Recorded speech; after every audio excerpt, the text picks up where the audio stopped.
Martín Lutero, aquí estoy.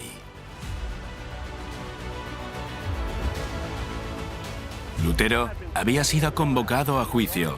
Llegó a Worms el 15 de abril de 1521, provocando una gran expectación. La gente deseaba verlo. El lugar donde se hospedaba estaba constantemente repleto de gente.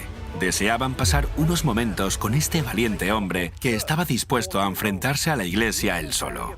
La presencia misma de Lutero era una victoria por sí sola, porque había sido condenado y excomulgado, y aún así le dejaron hablar en el juicio, socavando la autoridad de quien lo había excomulgado.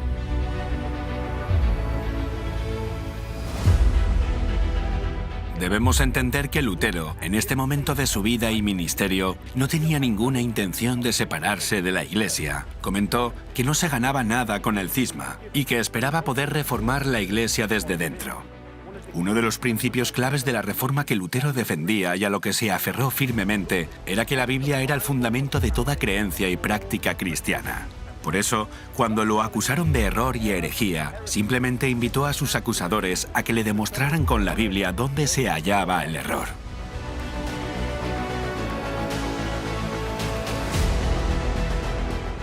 Entrando en la sala, pocos le hablaron palabras de aliento, pero un general del ejército le dijo que iba a hacer un ataque más noble que él mismo o que cualquier capitán hubiera hecho en el campo de batalla.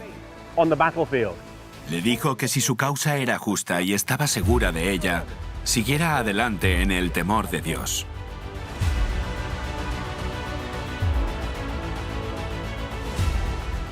En el juicio a Lutero le preguntaron dos cosas. En primer lugar, si los libros eran suyos y en segundo lugar, si se retractaba de ellos.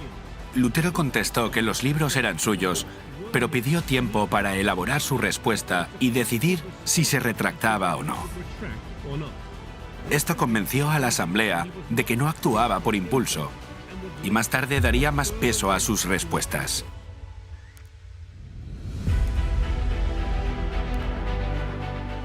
Al día siguiente, cuando Lutero dio la respuesta, dividió sus escritos en 3 secciones diferentes.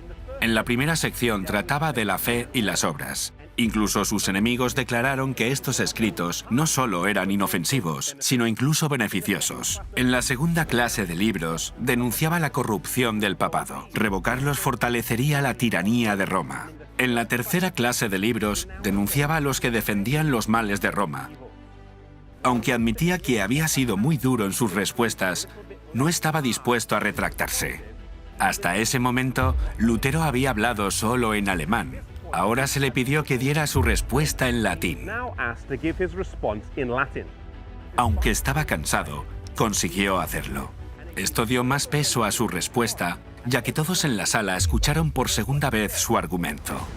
El portavoz lo presionó para dar una respuesta directa con la pregunta: ¿te retractas o no te retractas?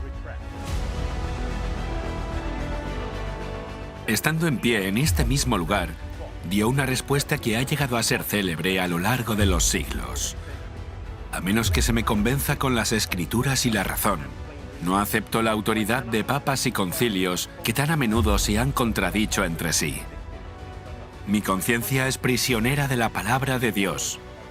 No puedo y no quiero retractarme de nada. No es ni correcto ni seguro actuar en contra de la conciencia. Aquí estoy. No puedo obrar de otro modo. Que Dios me ayude. Amén. Amen. La asamblea se quedó asombrada y sin palabras por lo que habían visto y oído. Se le preguntó de nuevo si se retractaría, a lo que contestó: Dios sea mi amparo, porque no puedo retractarme de nada.